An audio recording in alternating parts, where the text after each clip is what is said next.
Hello बच्चों, कैसे हो आप सब। आई होप आप अपने घर पर होंगे और सुरक्षित होंगे। तो बच्चों, अब तक हमने विभिन्न प्रकार के स्वरों का ज्ञान प्राप्त किया है।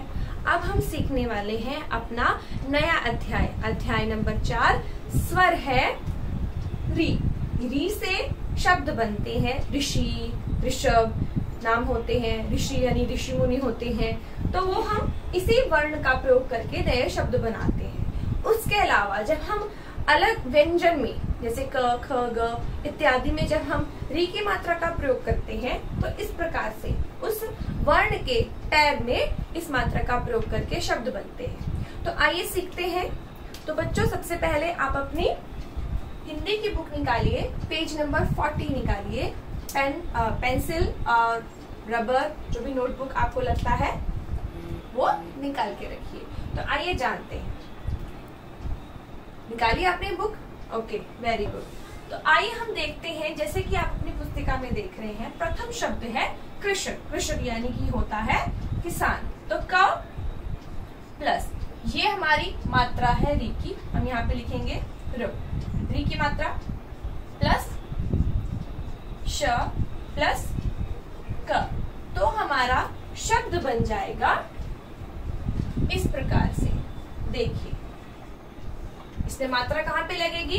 क के बाद, पहले क के बाद, वर्ण के बाद पैर में, बाद में नहीं, उसी के नीचे पैर में। इस प्रकार से व्यंजन में हमारी मात्रा री की लगती है। तो बन गया कृषक यानी कि किसान।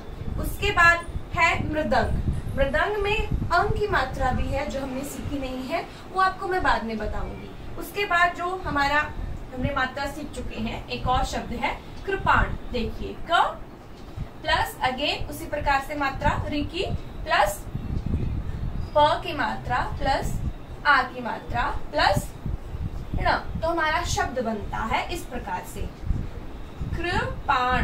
तो मैंने ऋ की मात्रा नहीं लगाई है, कहाँ पे लगेगी आप जानते हैं? वेरी गुड, क। पहले वर्ण हमारा क के पैर में, इस प्रकार से। तो शब्द बन गया हमारा कृपाण। ठीक है, ऐसे ही और भी शब्द दिए हैं। अब 2 वर्णों से शब्द दिया है, ये भी 3 वर्ण से था, 3 वर्ण से था। अब हम लिखते हैं 2 वर्ण से। कैसे लिखेंगे? देखो, एक शब्द है धृत। ये कैसे लिखा है? धृत, घ प्लस क्या दिया उसके बाद? अगेन री की मात्रा, फिर है प्लस, फिर है त। तो क्या बना? बहुत ही छोटा शब्द है ना? तो क्या शब्द बनता है देखते हैं। देखो, इस प्रकार से घ तो मैंने लगा दिया। अब मात्रा किसके बाद थी? पहले वर्ण के बाद थी ना, तो पहले वर्ण के पैर में इस प्रकार से री की मात्रा आ जाएगी, तो शब्द बन जाएगा घृत। ठीक है, तो ऐसे ही जो भी इस री शब्द जो हमारा वर्ण है ना, इसके अलावा जितने भी हमारे व्यंजन के साथ शब्द बनते हैं री की मात्रा के साथ, वो उसी शब्द वर्ण के पैर में लगाए जाते हैं। तो आइए सीखते हैं बाकी हमने शब्द कैसे बनाए जाते हैं। तो आइए जानते हैं बाकी शब्दों के बारे में।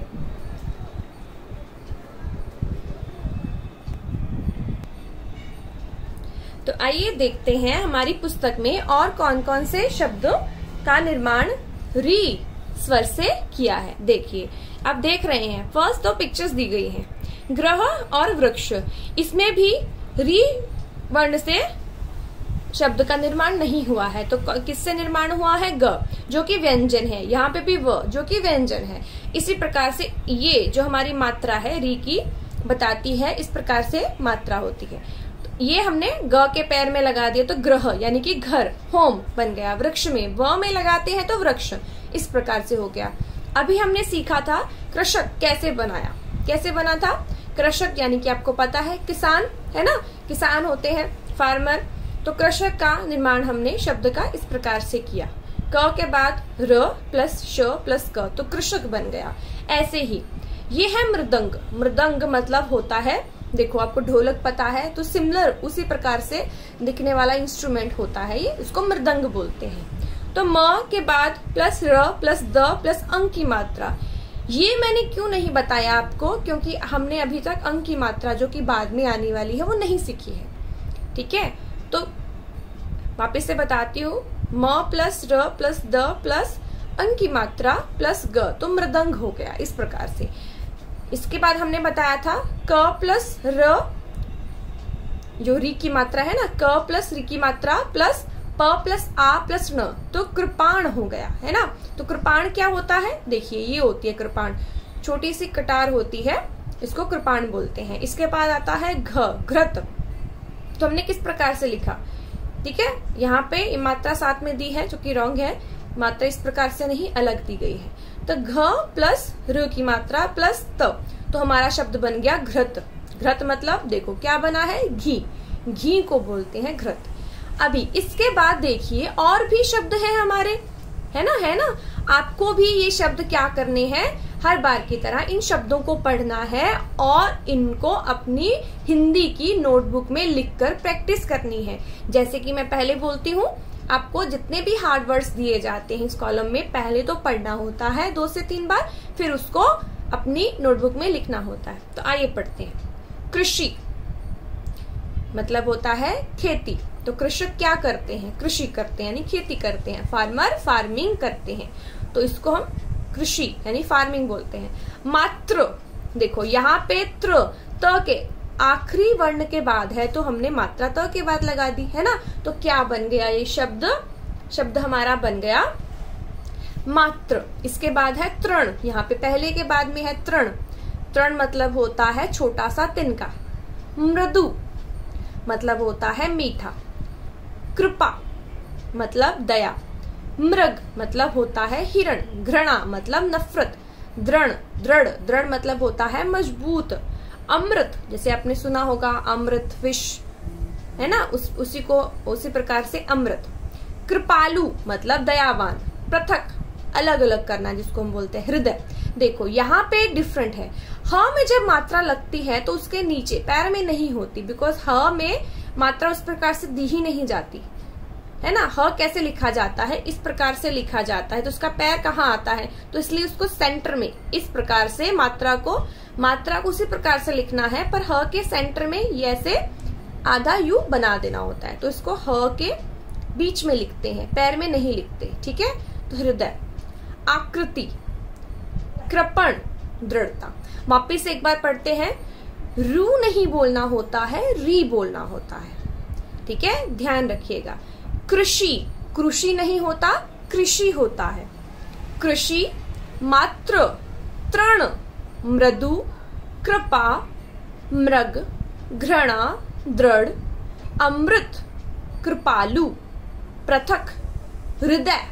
इसको ह थोड़ा सा साइलेंट रहता है, तो उसको हम बोलते हैं हृदय। आकृति, कृपण, दृढ़ता। इसी प्रकार से आप पढ़ने की प्रैक्टिस कीजिए और अगेन याद रखिएगा, रू नहीं होता है, री होता है। तो आइए हम री की मात्रा के की कविता को भी पढ़ते हैं। बहुत इंटरेस्टिंग कविता है। आओ वाक्य बनाते हैं और पढ़ते हैं। एक हरा भरा वृक्ष था, पास ही एक मृग तृण चर रहा था।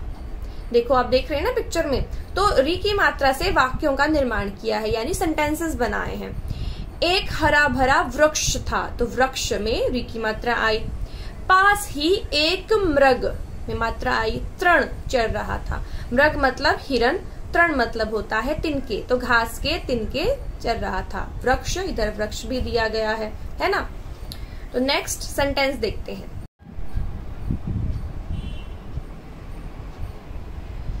तो आइए दूसरा हमारा वाक्य है, कृषक कृषि कर रहा था, शाम हुई वह अपने गृह चला गया।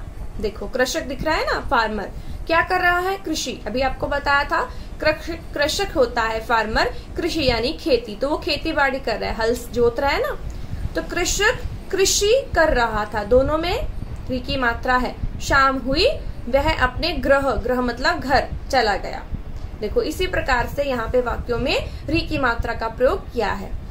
इसके बाद आपको अभ्यास कार्य है, यानी कि वर्कशीट है, टेक्स्ट बुक में ही करना है, नोटबुक में नहीं करना है। नोटबुक में हार्ड वर्ड्स करने होते हैं जो आपको भी समझ में नहीं आता, जो दिए जाते हैं, या फिर जो आपको लगता है कि आपको नहीं समझ में आए, वो सभी हार्ड वर्ड्स आपको नोटबुक में करने होते हैं। बाकी सब टेक्स्ट बुक में ही करना होता है। तो ये एक्सरसाइज आपको इसी पेज नंबर 41 पे टेक्स्ट बुक में करनी है। इसके बाद आइए हम पढ़ते हैं नेक्स्ट, ऋचा और ऋषि। तो ऋचा और ऋषि नाम से आप देखते हैं एक छोटी सी स्टोरी है ना, री की मात्रा से बनी, और शब्द भी हमने री से ही बनाए हैं, अलग वर्णों का प्रयोग नहीं किया है, री का प्रयोग करके ही री की मात्रा का लेसन लिखा है। आइए देखते हैं किस प्रकार से होता है। ऋचा का भाई ऋषि था। उनके पिता एक कृषक थे। उनका नाम अमृतलाल था। ऋषि बड़ा मृदुल हृदय लड़का था। ऋचा भी मृदु भाषिणी थी। एक दिन अमृतलाल, ऋचा और ऋषि सब मिलकर एक ऋषि की कुटिया पर गए। आश्रम के पास एक मृग तृण चर रहा था। तो आइए इसको जानते हैं, इसका मतलब क्या है ना। अभी तो आपने पढ़ा, काफी हार्ड वर्ड्स है ना। जब तक आप खुद नहीं पढ़ेंगे तब तक आपको हार्ड ही लगेगा, जब आप खुद पढ़ना सीख जाएंगे तो आपको हार्ड नहीं लगेगा। आइए वापस से पढ़ते हैं। ऋचा का भाई ऋषि था। ऋचा नाम की एक लड़की थी जिसका भाई का नाम ऋषि था। तो ऋचा और ऋषि भाई बहन हैं। उनके पिता एक कृषक थे, यानी कि उनके पिता फार्मर थे। उनका नाम अमृतलाल था। तो ऋचा और ऋषि के फादर का नाम क्या था, जो कृषक थे, कृषक का नाम है अमृतलाल। ऋषि बड़ा मृदुल हृदय लड़का था। ऋषि यानी कि ऋचा का भाई क्या था, मृदुल, बहुत ही मीठे, हृदय मतलब दिल। तो दिल मीठा तो नहीं होता है, इसका मतलब है जो ऋषि था वो बहुत अच्छा लड़का था। ठीक है। ऋचा भी मृदु भाषिणी थी, यानी कि मीठा, भाषिणी होता है बोलने वाली, मृदु मतलब मीठा, भाषिणी मतलब बोलने वाली। तो ऋचा भी बहुत मीठा बोलती थी, यानी कि दोनों ही बहन भाई बहुत ही अच्छे थे। एक दिन अमृतलाल यानी कि दोनों के पिता ऋचा और ऋषि को लेकर सब मिलकर एक ऋषि की कुटिया, यहाँ पे जो ऋषि है ना, ये लड़के का नाम ऋषि नहीं है, ये ऋषि यहाँ पे जो आप पिक्चर में देख रहे हैं ना, ऋषि मुनि, जैसे मैंने बताया था पहले होते थे ना ऋषि मुनि, जिनको हम साधु भी बोलते हैं। तो ये साधु यानी वो वाले ऋषि हैं। तो ये है ऋषि जिसका नाम ऋषि है, ये है ऋचा लड़की है, ये उसका भाई है, ये उसके पिता है अमृतलाल, और ये जो आप देख रहे हैं ऋषि मुनि वाले ऋषि हैं। तो ये तीनों कहाँ पे गए, ऋषि मुनि के पास गए, ऋषि की कुटिया पर गए। कुटिया यानी कि ये देख रहे हैं ना आप, झोपड़ी, छोटी सी कुटिया, तो उसको घर को कुटिया बोल देते हैं, झोपड़ी भी बोलते हैं। आश्रम के पास एक मृग यानी अभी को बताया था हिरण को बोलते हैं। तृण यानी कि घास चर रहा था। आगे पढ़ते हैं, देखिए। उसी समय एक नृप आया। नृप मतलब होता है राजा। उसी समय एक नृप आया, वह उस मृग का शिकार करना चाहता था। ऋषि बहुत कृपालु थे। ऋषि ने राजा को समझाया, इसलिए राजा मृग का शिकार ना कर सका और वापस चला गया। तो यहाँ तक हाफ स्टोरी आपने जानी। आगे क्या बताया है, जब वो ऋषि और उसके पापा ऋषि मुनि के पास, साधु के पास आए ना, तो वहां पर देखा कि एक जो हिरन था वो क्या कर रहा था, देख रहे हैं ना पिक्चर में, फर्स्ट पिक्चर में हिरन क्या कर रहा था, कुछ घास चर रहा है। तभी देखा कि जब वो बातें कर रहे थे आपस में, तो एक राजा, नृप को बोलते हैं राजा, ठीक है। तो यहाँ पे देखिए, उसी समय एक नृप आया, यानी कि एक, ये देख रहे हैं राजा को बोलते हैं नृप आया, यहाँ पे भी री की मात्रा है। वह उस मृग का यानी कि उस हिरन का, जो ऋषि ने पकड़ा हुआ है ना, साधु ने, उसका शिकार करना चाहता था, मतलब मारना चाहता था। पर ऋषि बहुत ही कृपालु थे, मतलब दया वाले थे। उन्होंने गुस्सा नहीं किया, क्रोध नहीं किया। उन्होंने क्या किया, ऋषि ने राजा को समझाया, बहुत प्यार से समझाया कि भाई शिकार करना तो गलत है, एनिमल्स को मारना गलत है, इसलिए राजा मृग का शिकार ना कर सका। तो राजा मान गया, उसने बोला ठीक है, मैं शिकार नहीं करूंगा, नहीं मारूंगा, और वापस चला गया। ये हमारी बहुत छोटी सी स्टोरी थी, जिसमें हमने सीखा ऋषि शब्द का प्रयोग। और देखो यहाँ पे वर्ण री का प्रयोग प्रॉपर शब्द में कैसे कर सकते हैं, और उसके अलावा हमने जब कृषक में या फिर अलग शब्दों में अमृतलाल या मृदुल में हमने री का प्रयोग किया, तो वर्णों में हम प्रयोग कैसे कर सकते हैं, है ना। आपको भी इस लेसन को 2 से 3 बार पढ़ना है और हार्ड वर्ड्स अपनी नोटबुक में लिखने हैं, जो भी हार्ड वर्ड्स हैं। अभी हम नेक्स्ट पेज पर देखते हैं, पढ़े और अंतर समझे। क्या अंतर है देखिए, ग्रह, मृदु, कृषि, तृण, कृपा, नृप, घृणा, वृक्ष, धृत, कृपाण, कृषक, अमृत, कृपालु। तो डिफरेंस क्या है यहाँ पे, आप पढ़ेंगे उस चीज को समझेंगे। जैसा मैंने पहले बोला, रू नहीं होता है, री होता है। तो ऋषि, जैसे मैं बोल रही हूँ ऋषि, उसी प्रकार से उसकी मात्रा को भी री बोला जाता है, रू नहीं बोला जाता।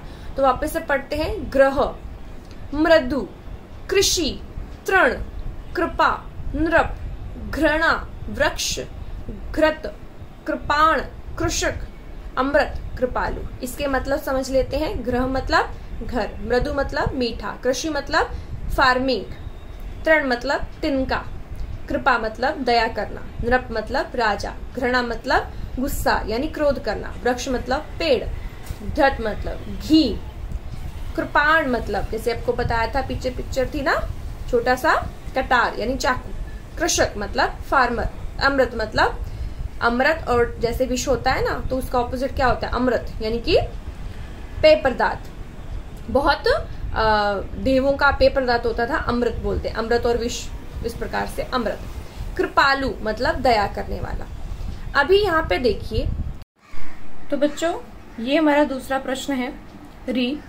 री के उच्चारण के समय मुंह से री, र में छोटी की मात्रा इस प्रकार से की आवाज निकलती है। बोलने में री लगता है कि हम इस प्रकार से आवाज निकलती है। अब ध्यान दें कि री की मात्रा का चिन्ह अलग है, जबकि री, जैसा कि बताया ना आपको, र में छोटी की मात्रा, ये वर्ण है। तो वर्ण को जब र के साथ छोटी ई की मात्रा लगाकर लिखा जाता है, जैसे रिक्त, रिमझिम आदि। तो आइए इसका अंतर समझते हैं कि किस प्रकार से हम री, ऋषि जो मात्रा सीख रहे हैं ना, इसको हम किस प्रकार से वर्णों में प्रयोग कर सकते हैं। अब नीचे दिए गए कुछ शब्द हैं, उनको पढ़ना है, समझना है और आपको समझने के बाद अपनी नोटबुक में भी लिखना है। इसी प्रकार से शुद्ध और अशुद्ध शब्दों को ऐसा कॉलम बना के अपनी नोटबुक में लिखना है, हिंदी की नोटबुक में। तो देखते हैं शब्द। आप देख रहे हैं कि अपनी पुस्तक में पेज नंबर है 43, अशुद्ध और शुद्ध शब्द। तो अशुद्ध शब्द कैसे हो गए, देखो पहला शब्द है हमारा ऋतु, इसमें र में छोटी ई की मात्रा और त में उ की मात्रा, तो शब्द हो गया ऋतु। वैसे तो ऋतु का अर्थ होता है, जैसे लड़की का नाम हो गया ऋतु, तो उस तरीके से अगर हम नाम लिखते हैं तो ये शब्द सही है। पर यहाँ पे हम बात कर रहे हैं ऋतु, देखिए दाएं तरफ है ऋतु मतलब मौसम, सीजन की बात कर रहे हैं, तो इस प्रकार से शब्द सही होगा। अगर हम ऋतु, मौसम की बात करेंगे तो ये जो हमने लिखा है ना अशुद्ध शब्द के पहला शब्द, तो ये शब्द हमारा रॉन्ग कहलाएगा, सही शब्द होगा ऋतु। इस प्रकार से आप देख रहे हैं राइट तरफ पर शुद्ध शब्द में पहला मौसम, तो ये सही है, ये रॉन्ग है। दूसरा देखिए वृक्ष, बोलने में सही लग रहा है पर लिखने में मात्रा गलत है। हमने ये शब्द जो लिखा है बुक में लिखा गया है, ये अशुद्ध शब्द है। वृक्ष इस प्रकार से नहीं लिखते हैं, ऐसा लिखते हैं। शुद्ध शब्द में दूसरा शब्द देखिए वृक्ष, व के पैर में र, तो क्ष की मात्रा हो गया वृक्ष। तीसरा शब्द देखिए कृपा, तो देखो बोलने में भी गलत हो रहा है ना, कृपा, तो एक्चुअल में क्या कैसे बोलते हैं, हम बोलते हैं कृपा, क के पैर में र, प और आ की मात्रा, तो हो जाता है शब्द कृपा। तो ये वाला शब्द शुद्ध है। अमृत, देखो लिखने में रॉन्ग है ना, तो सही कैसे लिखते हैं, अ म के पैर में र और त, अमृत, ये शुद्ध शब्द है। नेक्स्ट तरिन, तरिन नहीं होता, तृण होता है, देखो तो शब्द भी रॉन्ग हो गया और उनका लिखने का ढंग भी रॉन्ग है, प्रोनाउंसिएशन भी रॉन्ग हो गई। तो सही प्रोनाउंसिएशन है तृण और त के पैर में र और ण, यहाँ पे न लिखा है जो कि रॉन्ग है। शुद्ध शब्द ये है तृण। आखिरी हमारा शब्द दिया गया है दृढ़। देखो बोलने में अगर हम इसको पढ़ेंगे तो सही होगा, लेकिन लिखने में ये इनकी मात्राएं और ये लिखने का ढंग गलत है, तो ये शब्द अशुद्ध है। शुद्ध शब्द है दृढ़। ये वो बोलेंगे दृढ़। तो वापस से देख लेते हैं। ऋतु ये नहीं, ये ऋतु, क्योंकि हम मौसम की बात कर रहे हैं। ऋतु। वृक्ष ये सही है। कृपा ये शुद्ध शब्द है। अमृत, तृण और दृढ़। तो बच्चों आपको क्या करना है, नोटबुक के जितने भी कार्य आपको मैंने बताए हैं हार्ड वर्ड्स, वो सब आपको नोटबुक में लिखने हैं। और टेक्स्ट बुक में क्या लिखना होता है, जो एक्सरसाइज दी गई है, जो एक्स्ट्रा आपके नोटबुक टेक्स्ट बुक में लिखने को बताया है मैंने, वो टेक्स्ट बुक में लिखना है। और सारे ही हार्ड वर्ड्स को 2 बार रीड कीजिए और लिखिएगा। अभी हमने सीखा हमारे शब्दों के बारे में, किस प्रकार से हम री के शब्दों का वर्णों का सही से प्रयोग करके, मात्रा का प्रयोग कर शब्द का निर्माण करते हैं। तो आपको कम से कम 2 बार पढ़ना है। उसके बाद हार्ड वर्ड्स को, ये सभी जितने भी हमने आज सीखे हैं हार्ड वर्ड्स, अपनी नोटबुक में लिखना है। 2 बार लिखना है। ओके, इसके बाद हम देखते हैं प्रश्न नंबर 3। दाएं से बाएं लिखते हुए शब्द पहेली पूर्ण करें। ये है हमारी शब्द पहेली, जैसे हम पहले अध्याय में भी कर चुके हैं पहेली। देखो पिक्चर में क्या बना हुआ है, ऋषि बने हुए हैं। हमने अभी देखा ऋषि किस प्रकार से लिखेंगे। ये कॉलम एक्स्ट्रा दिया है बिकॉज इसमें देखो कलर बाकी से अलग है। तो ऋषि 2 वर्ण से बना हुआ शब्द है। उसके बाद आता है कृषक, फिर आता है कृपाण, फिर आता है ऋषभ। नाम भी होता है व्यक्ति का, और ऋषभ बैल को भी बोलते हैं। अब देखते हैं कैसे लिखेंगे। देखो ये तो ऑलरेडी दिया हुआ है, यहाँ पे कॉलम खाली है, ये एक्स्ट्रा कॉलम है क्योंकि ऋषि जो शब्द है 2 वर्णों से मिलकर बना है। तो यहाँ पे क्या आएगा, श में ई की मात्रा का प्रयोग होगा, तो बन जाएगा ये शब्द हमारा ऋषि, ऋषि बन जाएगा। उसके बाद आता है कृषक, तो दाएं से बाएं लिखना है ना, तो ये हमारा राइट साइड दाएं और ये हमारा लेफ्ट साइड होता है बाएं। तो हमने इधर से लिखना है कृषक। यहाँ पे भी क आएगा, श दिया हुआ है, यहाँ पे भी क आएगा। और मात्रा कहाँ लगेगी, याद है आपको, क के पैर में, इस प्रकार से। तो हो जाएगा कृषक। इसके बाद कृपाण, तड़ा दिया हुआ है, क्या आएगा, कृपाण। याद है आपको, हमने किया है अभी ये शब्द। प में आ की मात्रा और क्या बचा, क में पैर में, क के पैर में री, तो बन जाएगा कृपाण। इसके बाद क्या है, री ऑलरेडी दिया हुआ है, तो कैसे है, ऋषभ। तो क्या आएगा, सबसे बाद में आएगा, सबसे एंड में है भ। उसके बाद सेंटर का हमारा वर्ण क्या है, ऋषभ, शभ, तो श आएगा, ऋषभ, तो बन गया ऋषभ। इस प्रकार से आपको अपनी टेक्स्ट बुक में ही ये लिखने हैं। इसके बाद देखिए, री की मात्रा वाले शब्दों को ढूंढकर नीचे दी गई पुस्तक में लिखें। तो नीचे एक पिक्चर में पुस्तक बनी हुई है, तो आपको इसी टेक्स्ट बुक में ही अपने में ये वर्ड्स यहाँ से छांट कर री की मात्रा वाले शब्दों को ही लिखना है, सिर्फ री की मात्रा वाले शब्दों को। आइए देखते हैं। पहला शब्द शरीफा, नहीं, इसमें ई की मात्रा है और आ की, री की नहीं है। हृदय, हाँ हृदय है, तो आपको कैसे लिखना है, आपको बताया था ह के ये सेंटर में यहाँ पे ऋ लगेगा, तो हो जाएगा हृदय। तो हृदय नहीं, हृदय, ह साइलेंट हो जाता है। इसके बाद हरा, नहीं, कृषक, जी यहाँ पे है कृषक, तो हम यहाँ पे लिख देंगे कृषक, क्योंकि यहाँ पे हमने री की मात्रा का प्रयोग किया है। इसके बाद ग्रह, ग्रह शब्द भी ई की मात्रा से बनता है। इसके बाद बर्फी, नहीं, इसमें ई की मात्रा है। नरम, कोई मात्रा नहीं है। ऋण, तो यहाँ पे ये तो हमारा वर्ण री से ही बना हुआ शब्द है। इसके बाद कृषि, कृषि शब्द में री की मात्रा होती है ना। इसके बाद अमृत, तो यहाँ पे लास्ट हमारा शब्द आएगा म के पैर में ऋ की मात्रा, तो अमृत। हमारा हृदय, कृषक, ग्रह, ऋण, कृषि और अमृत, ये हमारे 6 शब्द हैं जो री की मात्रा के प्रयोग से बने हैं। इनमें से 5 शब्द में व्यंजन में व्यंजन के वर्णों में लगा हुआ है मात्रा, और यहाँ पे जो ऋण शब्द है ये ऑलरेडी हमारा स्वर री से बना हुआ शब्द है। तो बच्चों आपको क्या करना है, टेक्स्ट बुक का काम टेक्स्ट बुक में करना है, नोटबुक में क्या करना है, जितनी भी एक्स्ट्रा प्रैक्टिस है यानी हार्ड वर्ड जो आपको बोले हैं 2-2 बार आपको अपने नोटबुक में लिखने हैं। धन्यवाद।